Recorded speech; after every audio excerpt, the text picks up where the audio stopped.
आज दिवसभर गाजला तो कोकणातला डबल राडा। सिंधुदुर्गातला राणे आणि केसरकरांमधला वाद कमी होता म्हणून की काय आज रत्नागिरीच्या काँग्रेस भवनमध्येही प्रचंड राडा झाला। काँग्रेस आणि राष्ट्रवादी काँग्रेसची समन्वयाची बैठक सुरू असताना राणे समर्थक पंचायत समिती सदस्य उठला आणि राष्ट्रवादीच्या मंत्र्याच्या अंगावर धावून गेला। हे पाहून राष्ट्रवादीचे सदस्य राणे समर्थकांच्या अंगावर धावून गेले, मात्र पोलिसांनी हस्तक्षेप केल्यानंतर वाद निवळला। मात्र त्याच वेळी काँग्रेसच्या बड्या नेत्याला फोन गेला आणि त्याने येऊन राणे समर्थक असलेल्या पंचायत समिती सदस्याच्या श्रीमुखात भडकवली। यानंतर प्रचंड हमरातुमरी झाली, तर दुसरीकडे निलेश राणेंचा प्रचार कुठल्याही परिस्थितीत करणार नाही असा निर्णय सिंधुदुर्गात केसरकर आणि पदाधिकाऱ्यांच्या बैठकीत घेण्यात आला। उद्या पवारांच्या सभेवरही राष्ट्रवादीचे पदाधिकारी बहिष्कार टाकणार आहेत।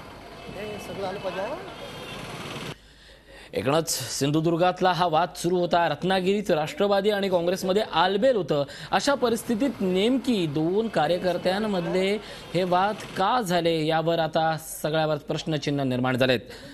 आपण या सगळ्या संदर्भात अनेकांची मतं जाणून घेतोय, मात्र कार्यकर्त्यांची आणि नेत्यांमधला हा वाद शमण्याऐवजी वाढतच चाललाय। सावंतवाडीचे आमदार दीपक केसरकर आपल्यासोबत दूरध्वनीवरून संपर्कात आहेत। केसरकर साहेब, स्वागत आपलं झी24 तास मध्ये। सिंधुदुर्गातला जो वाद होता तो कशा पद्धतीने वाढतोय त्याचं प्रत्यंतर आज रत्नागिरीत आलं। रत्नागिरीत थेट कार्यकर्त्यांवर हात उगारण्यात इथपर्यंत मजल गेली आहे। काय सांगाल या सगळ्या वादाबद्दल आणि काँग्रेसच्या भूमिकेबद्दल?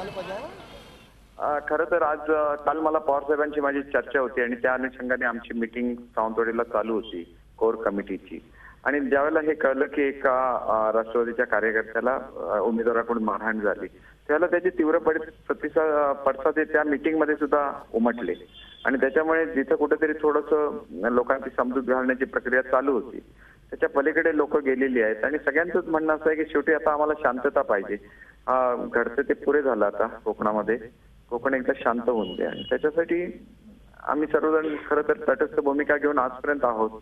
पण असंच चालू राहिलं तर मग कठीण होईल असं मला वाटतं। नक्कीच केसरकर साहेब, या निमित्ताने आणखीन एक महत्त्वाचा प्रश्न, उद्या पवारांची सभा होते, पवार साहेबांची सभा होते। या सभेबाबत राष्ट्रवादीच्या सिंधुदुर्ग रत्नागिरी पदाधिकाऱ्यांचा, कार्यकर्त्यांचा, नेत्यांचा काय निर्णय झालाय? अजूनही तटस्थपणा राहणार का? आणि रत्नागिरीतल्या या वादाचे आणि सिंधुदुर्गातल्या वादाचे सगळ्याचे पडसाद दिसणार का? नाही, कसं आहे, पवार साहेब आमचे सर्वोच्च नेते आहेत, त्याच्यामुळे खरं ते आल्यानंतर त्यांनी मला सांगितलेलं होतं की जिल्ह्याचे अध्यक्ष त्या ठिकाणी हजर पाहिजेत आणि त्यांनी स्टेजवर सुद्धा आलं पाहिजे। त्याप्रमाणे मी मीटिंगमध्ये सर्व सूचना दिलेल्या होत्या। परंतु जिल्ह्याच्या अध्यक्षांचं म्हणणं असं आहे की त्यांच्या भावाचा जो खून झाला होता आणि त्याच्यामधले जे आरोपी होते ते सर्व काँग्रेसचे प्रमुख पदाधिकारी आहेत, त्याच्यामुळे ते असताना मी स्टेजवर कसं जाऊ शकतो हा एक त्यांचा प्रश्न होता। दुसरं त्यांनी असं म्हटलं होतं की तुम्ही स्वतंत्र यंत्रणा उभा राहा तुमचं जर काँग्रेसशी पटत नाही तर। आणि तो मुद्दा चालू असतानाच ही बातमी आली रत्नागिरीहून की खासदारांच्याकडून अशी मारहाण झाली आहे। म्हटल्यानंतर मग त्या मीटिंगचा संपूर्ण नूरच बदलून गेला आणि मग लोक म्हणायला लागली की आपण नंतर याच्यावर चर्चा करू असं म्हणून मग त्या मीटिंगचा विषय पुढे ढकलला गेला। नक्कीच केसरकर साहेब, काल राणेंनी या तुमच्या सगळ्या भूमिकेबद्दल एक मवाळ भूमिका केली होती, त्यानंतर तुम्ही त्याचं स्वागत केलं होतं। ह्या सगळ्या गोष्टी घडल्यानंतरही तुमचा अजूनही तटस्थपणा तुम्ही कायम ठेवणार आहात का? बघा, माझा जो लढा आहे हा शांततेसाठी असलेला लढा आहे आणि तुम्ही बघितलं की अशांतता हेच त्यांचं सूत्र आहे। म्हणजे कसं जुळायचं? मी माझ्या तत्वांना तिलांजली देऊ का? हे शक्य होणार नाही। मनुष्य शेवटी आम्ही राजकारणामध्ये कशासाठी आहोत? आम्ही इथल्या लोकांसाठी राजकारणामध्ये आहोत आणि त्यांचं म्हणणं आहे की आम्हाला कुठेतरी शांततेने जगू द्या।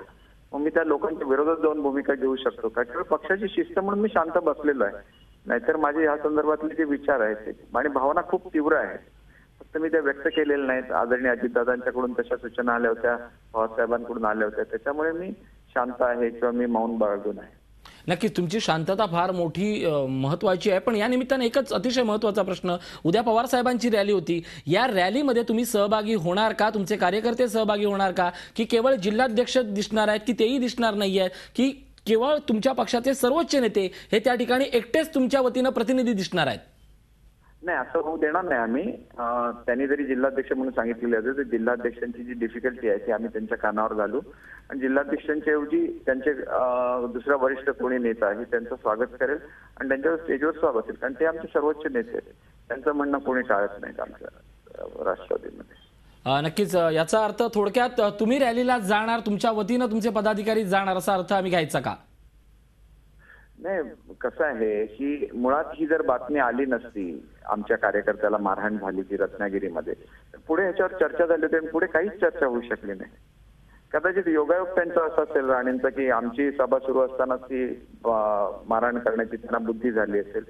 काहीतरी असा एक विचित्र असा तो प्रसंग घडला खरा, परंतु त्याच्यामुळे जे कुठेतरी शांतता येण्याच्या मार्गावर होती त्याच्याऐवजी ते सगळं बिघडलं आजच्या मीटिंगमध्ये. एवढंच मी तुम्हाला सांगू शकतो. नक्कीच आम्हाला शांतता हवी आहे या जिल्ह्यात आपला सांगणारे आमदार दीपक केसरकर आपल्यासोबत होते.